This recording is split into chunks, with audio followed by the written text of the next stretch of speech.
이 시간에는 다 함께 매일 드리는 기도를 드리며 4월 16일 주일 새벽 기도회를 시작하겠습니다. 하나님 아버지, 사망의 그늘 아래 죽어가는 이들에게 생명의 빛을 비추어 주시옵소서. 불신이 있는 곳에 믿음을, 절망이 있는 곳에 소망을, 미움이 있는 곳에 사랑을 주시옵소서. 이 나라를 하나님께서 다스려 주시고 분단된 한반도에 복음 통일을 이루어 주시옵소서. 교회와 가정에서 믿음의 대가 잘 이어지게 하시고 성령님의 인도하심에 따라서 저희 교회의 5대 본질인 예배와 교육과 선교, 성도의 교제와 봉사에 힘쓰게 하옵소서. 모든 교육자들이 성령님으로 충만하게 하시고 모든 성도들이 하나님의 말씀을 따라 행진하여 가게 하옵소서.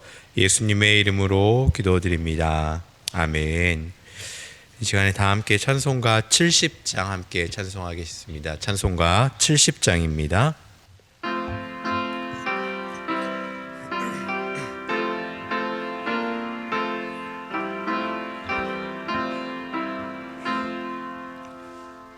피난처 있으니 환난이 당한 자 이리 오라.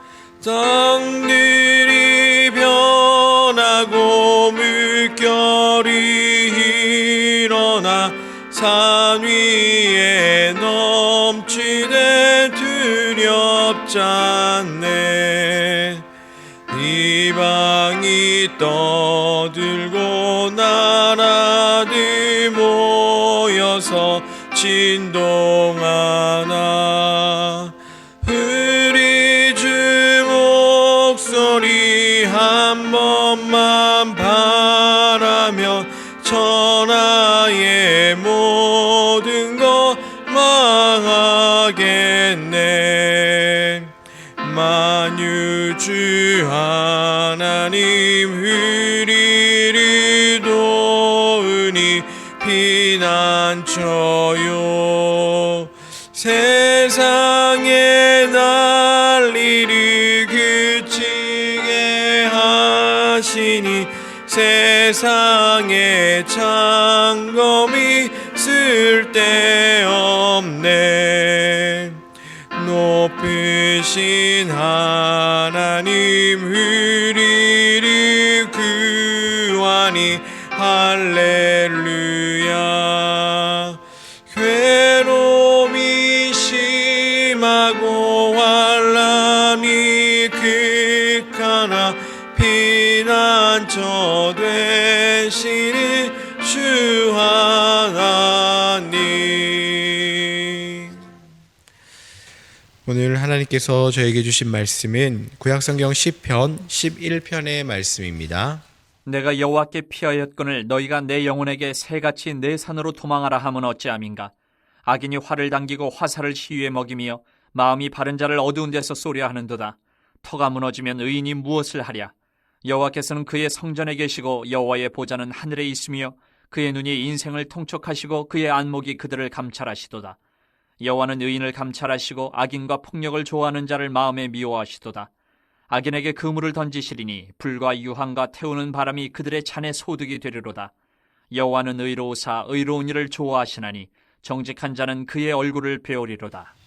이 주일 새벽에 아침에 나오신 우리 사랑하는 성도님들, 오늘 하루도 하나님께 주신 은혜와 은총이 가득하시고 특별히 예배 가운데 주님과 더 깊은 교제가 있길 주님의 이름으로 간절히 소망하고 축복합니다. 저희들이 삶 속에서 누구나 원하지는 않겠지만 우리는 위기를 만나는 경우들이 있습니다. 이것이 위기다라고 하는 것은 사람마다 처한 환경과 기준과 그 근거에 따라 다 다르겠지만 분명한 것은 늘 우리 주변에는 위기의 위험이 있다라는 겁니다. 그렇기 때문에 이렇게 누구나 만나게 되는 위기를 우리가 어떻게 그것을 대처하느냐, 그 위기의 순간에 누구를 바라보느냐에 따라서 그 열매는 다르게 나타날 수밖에 없는 것입니다. 어떤 이들에게는요, 위기가 기회가 되기도 하고 또 어떤 이들에게는 위기가 절망이 되는 것도 우리는 보게 됩니다.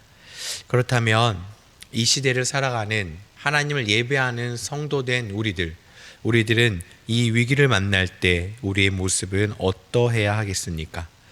우리는 오늘 본문의 말씀을 통해서 특별히 다윗의 모습을 통해 성도로서 그 위기의 순간에 그 누구보다 그 어떤 것보다 더 하나님을 신뢰하고 의지해야 함을 다시 한번 확인하고 결심할 수 있는 것을 우리는 보게 됩니다. 위기를 해결하는 것도 굉장히 중요합니다. 이 어려움이 빨리 사라지고 이 어려움에서 피해가 줄어들고 이 어려움을 지혜롭고 건강하게 해결하는 것, 그것도 굉장히 복된 것이고 중요하지만 그 가운데서도 더 중요한 것은 그 모든 일련의 과정 가운데서 하나님을 잃어버리지 않는 것, 하나님을 향한 신뢰가 사그러들지 않는 것, 그것이 더 복된 삶임을 성도된 우리는 먼저 기억해야 할 것입니다. 오늘 본문의 저자도 위기의 순간에 먼저 하나님께 제가 피하였습니다 라고 고백을 하면서 말씀을 기록하고 있습니다. 그런데 그 고백 이후에 오는 그 구절들을 보면요, 특별히 주변 사람들, 그 주변에 있는 사람들이 하나님께 피하지 말고 눈에 보이는 저 산으로 피할 것을 제안하고 있습니다. 1절에 보시면 내가 여호와께 피하였거늘 너희가 내 영혼에게 새같이 내 산으로 도망하라 함은 어찌함인가 라고 고백합니다. 다윗이 이 구절을 통해서 왜 너희들은 나한테 저 산으로만 가라고 하느냐라고 한다라는 것은 한두 번 이야기한 게 아니겠죠. 계속해서 이야기하고 이 어려움 중에는 저것을 바라봐야 되고 눈에 보이는 것을 따라가야 된다라고 끊임없이 제안을 받았다라는 것을 알 수 있습니다. 또한 우리가 아무런 상관이 없는 사람이 나에게 이야기를 한다, 또 위기의 순간에 누군가가 제안을 했는데 그 사람이 신뢰할 만한 사람이 아니고 또 나와 큰 관계가 없거나 아무런 상관이 없는 사람이 제안을 하게 되면 우리는 그 제안에 크게 귀를 기울이지 않는 것이 바로 우리들의 보편적인 모습입니다. 그런데 여러분들, 다윗에게 도망갈 것을 제안하는 사람을 이야기할 때 다윗은 너희라고 이렇게 이야기를 하고 있다라는 겁니다. 너희가 왜 내 영혼에게 왜 저 산으로 가라라고 이야기를 하고 있느냐? 너희라고 부를 수 있을 정도의 가까운 관계, 깊은 관계, 주변 동료요 혹은 피부치인 가족일 수도 있겠다라는 것을 우리는 알 수 있습니다. 이렇게 가까운 사람들, 신뢰할 만한 사람들, 때로는 서로 의지할 수 있는 만한 주변 사람들이 하나님이 아닌 도망가는 것이 더 좋겠다라고 권면한다면 어쩌면 우리는 그 순간 우리의 믿음이 흔들릴 수 있을 가능성이 크다는 것입니다. 그렇다면 다윗의 마음은 어떠했겠습니까? 혼란스러웠기도 하고, 정말 내가 이렇게 하나님을 신뢰하는 것, 그것이 정말로 맞는가라고 물음표를 던질 수도 있을 것입니다. 그러다 보면 내가 만난 위기가 더 크게 느껴질 수 있을 수도 있었다라는 겁니다. 그럼에도 중요한 것은요, 다윗은 끝까지 하나님을 향한 방향성을 잃어버리지 않았다라는 것입니다. 다윗이 만난 위기를 보시면 2절과 3절에서 악인이 활을 당기고 있습니다. 악인이 활을 당기고 있고 당장이라도 화살을 맞고 치명상을 입을 수 있는 굉장히 위태로운 상황인 것을 보게 됩니다. 이렇게 악인이 힘을 얻고 판을 치는 상황을 3절의 고백처럼 터가 무너진 상황이다라고 합니다. 여러분들, 터가 무너지면 어떤 일이 벌어집니까? 제대로 지탱해서 서 있을 수가 없겠죠. 정말 내가 이곳에 있는 것이 맞는가라고 의심할 수밖에 없다라는 겁니다. 그리고 좀 더 우리가 구체적으로 본다면 터가 무너진 상황은 선과 악의 기준이 사라진 시대를 의미합니다. 사람들이 믿고 따라야 할 가치가 실종된 어두움의 시대가 바로 터가 무너진 상황입니다. 그래서 사람들은 더 하나님이 아닌 더 자신들의 방법, 자신들의 소견대로 따라 도망가라 또 이야기하고 외치고 있는 것을 우리는 보게 됩니다. 하나님께 피하는 것과 우리가 눈에 보이는 저 산으로 도망하는 것, 그것의 공통점이 무엇입니까? 모두 위기를 벗어나고자 하는데 목적이 있다라는 겁니다. 그런데 이러한 공통의 목적이 있지만 하나님께 가는 길은 어떠한 길입니까? 피하는 길이요, 또 반대로 눈에 보이는 것을 의지해서 가는 것은 피하는 길이 아니라 도망가는 길이다라는 것을 우리는 알 수 있다라는 겁니다. 피하는 것은 우리를 지켜주지만 도망가는 길은 모든 것을 버리고 가는 것이기 때문에 혹여 살아남는다 할지라도 위기의 끝자락에 우리가 호흡하고 있을지라도 그 이후의 삶은 더 어둠 속에 있을 가능성이 크다는 것을 우리는 다시 한번 생각해 볼 수가 있는 것입니다. 시편 2편 12절에서는 여호와께 피하는 자는 복이 있다라고 이렇게 분명하게 말씀하고 있습니다. 그렇기 때문에 여호와께 피하는 것은 그 위기를 감당할 수 없을 때에도 우리가 하나님께 피하는 것은 당연하겠지만 위기를 직면할 수 있는 능력이 있을지라도 우리는 오직 하나님 앞에 엎드리고 하나님께만 피해야 하는 성도의 삶을 지켜나가야 되는 것입니다. 우리가 끝까지 하나님을 의지하고 신뢰하고 하나님 앞에 피해 나갈 때 우리는 더 이상 범죄하지 않고 교만하지 않고 하나님의 뜻대로 하나님의 이끄심대로 그 위기를 이기는 삶, 또 그 위기 가운데 다시금 끝까지 하나님을 바라보는 방향을 잃어가지 않는 그런 복된 삶을 누릴 수 있음을 꼭 기억하시길 간절히 소망합니다. 그렇다면 우리가 피할 수 있는 하나님은 어떤 분이십니까? 여러분에게 하나님은 누구십니까? 오늘 주일인데 이른 새벽부터 이 성전을 찾는 데는 분명한 이유가 있지 않습니까? 하나님의 부르심이 있고 그 하나님을 예배하고 그 하나님을 더 깊이 경험하고 만나고 교제하고 성도들과 더 사랑하기 위해서 우리는 이곳에 왔습니다. 때로는 지친 몸을 이끌고 왔지만 지친 영혼을 이끌고 왔지만 회복해 주실 것을 기대하고 우리는 이 자리에 왔습니다. 그런 하나님, 여러분들 이 문을 나서고 집으로 돌아갈 때 영락교회 문을 나오고 있는 성도님들을 향해서 하나님이 누구십니까? 라고 물어본다면 여러분들은 무엇이라고 대답하시겠습니까? 오늘 말씀을 근거로 통해서 보시면 우리 하나님은요, 성전에도 계시고 하늘에도 계시면서 우리의 삶을 돌아보시는 분이 바로 하나님이십니다. 즉 하나님은 가까이 계시면서 동시에 높이 계시는 분이 바로 우리 하나님이십니다. 하나님은 우리가 살아가고 있는 이 땅에서도 만날 수 있는 분이기도 하면서 동시에 높은 곳에서 이 모든 것을 감찰하시는 분이 바로 우리 하나님이십니다. 또한 우리를 바라보시면서 그 안에서 의인을 지키시고 악인을 멸하시고 의인과 악인을 분명하게 구별하셔서 의로운 자들이 더 이 땅 가운데 살아가도록 이끄시는 분이 바로 우리 하나님이십니다.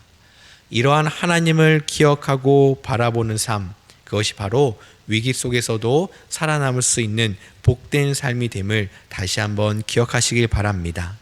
내 눈앞에 있는 피난처와 같은 곳이 너무나도 견고하고 안정적이고 온전해 보일 수도 있겠지만 혹여 그렇다 할지라도 그곳이 하나님께 피하는 길이 아니면 우리는 가던 길을 잠시 멈추고 하나님 앞에 엎드림으로써 위기를 통해 역사하시는 주님, 또 가장 선한 길로 인도하시는 우리 주님, 그리고 가장 안전한 길로 인도하시는 우리 주님, 우리가 피할 바위가 되시는 우리 주님만을 신뢰하고 주님과 늘 동행하는 은혜의 삶이 되시길 주님의 이름으로 간절히 소망하고 축복합니다. 네, 함께 기도하겠습니다. 언제나 우리를 지켜주시는 하나님 아버지 감사드립니다. 저희들은 너무나도 연약하고 부족하지만 그래서 눈에 보이고 귀에 들리는 대로 우리가 움직이고 그 방향을 잡아가지만 하나님, 우리에게 온전한 길을 인도하시고 피할 길을 주실 분은 바로 우리 하나님 한 분이심을 고백합니다. 우리 하나님만을 예배하게 하시고 하나님만을 사랑하게 하여 주시옵시고 하나님만을 의지하게 하여 주시옵소서. 하나님, 위기의 순간에 정말로 아버지는 그 시간들이 길어질지 않게 하여 주시옵시고, 특별히 아버지 주님께서 인도하시는 길이 어디인지를 잘 분별하여 선과 악을 잘 구별하게 하여 주시옵시고, 하나님 뜻이 무엇인지를 잘 깨달아서 이 어둡고 터가 무너진 상황 같은 이 시대 가운데 하나님의 사람으로 우뚝 설 수 있는 우리 모두가 되게 하여 주시옵소서. 우리 사랑하는 성도님들의 그 마음을 지켜주시고 영혼을 더욱더 회복시켜 주시며 오늘 주실 은혜, 앞으로 늘 함께 하실 주님을 기대하며 나아가는 우리 모두가 될 수 있도록 주님 축복하여 주시옵소서. 모든 걸 주님께 감사드리며 예수님의 이름으로 기도드립니다. 아멘. 이제 우리 다 함께 작은 소리로 함께 소리내어서 합심하여 기도하길 원합니다. 먼저는 언제나 임재하시는 하나님만을 의지함으로 어두운 시대에 빛의 삶을 살아가고 어두운 시대에 빛의 삶을 온전히 살아가는 성도가 되게 하여 주시옵소서라고 함께 기도하길 원합니다. 더불어 주간 기도 제목에 있는 기도 제목도 함께 기도하길 원합니다. 오늘 1부에서 5부 예배, 청년부, 교회학교, 국제예배부, 자유인 예배, 찬양 예배, 모든 예배를 통해 온 성도가 전심으로 하나님을 예배하는 기쁨을 누리고 하나님을 더 깊이 만날 수 있도록 제63회 산상기도회가 하나님 은혜 가운데 잘 준비될 수 있도록 함께 기도하고 개인 기도 제목으로 기도하신 이후에 우리 예배의 자리로 가도록 하겠습니다. 함께 기도하겠습니다. 하나님 아버지 감사드립니다. 언제나 임재하시는 하나님을 의지하길 원합니다. 하나님, 저희들이 피할 곳이 어디입니까? 오직 하나님 한 분임을 기억합니다. 하나님, 눈에 보이는 그럴듯한 것이 나타날지라도, 눈에 보이는 안전한 곳이 저기다라고 주변의 이웃들이, 주변의 가족들이 외칠지라도 하나님, 그곳이 하나님께서 허락한 곳이 아니라면 저희들 그곳을 바라보는 것이 아니라 하나님을 바라보게 하시고 하나님께서 가라 하시는 곳, 하나님께서 예비하신 곳을 저희들이 보고 걷고 들어가게 하여 주시옵소서. 하나님, 어두운 시대에 터가 무너진 상황이지만 저희들 빛 가운데 걸어가신 주님을 바라보며 빛의 삶을 살아가는 주님의 자녀가 되길 원합니다. 우리 성도님의 삶의 자리를 통하여 하나님의 나라가 더욱더 견고하게 하시고 하나님의 음성이 더욱더 또렷하게 들려지는 이 시가 되게 하시며 하나님 한 분만으로 기뻐하는 우리 모두가 되게 하여 주시옵소서. 하나님, 생명의 주님, 부활의 주님, 저희들에게 복된 주일을 허락하여 주시니 감사드립니다. 1부에서 5부까지 예배, 청년부, 교회학교 예배가 있습니다. 국제예배부 예배가 있습니다. 하나님, 우리 자유인들이 함께 모여 예배를 드립니다. 또 온 성도들이 오늘 하루를 마무리하며 주님께 찬양 예배를 드립니다. 이 계획되어 있고 준비되어 있는 모든 예배가 하나님 은혜 가운데 드려지게 하여 주시고 온 성도가 전심으로 하나님만을 예배하고 하나님께 주신 은혜를 기쁨으로 나누고 베풀고 서로를 사랑하는 은혜의 시간들 되게 하여 주시옵소서. 제63회 산상기도회가 준비됩니다. 하나님, 이곳에서 4월달에 이루어지는 모든 기도회가 하나님 은혜 가운데 있게 하시고 강사 목사님 또 말씀을 준비하는 때 아버지 하나님 영육간의 강건함을 더하시고 온 성도들이 그 말씀에 사모하고 나올 수 있도록 도와주시옵소서.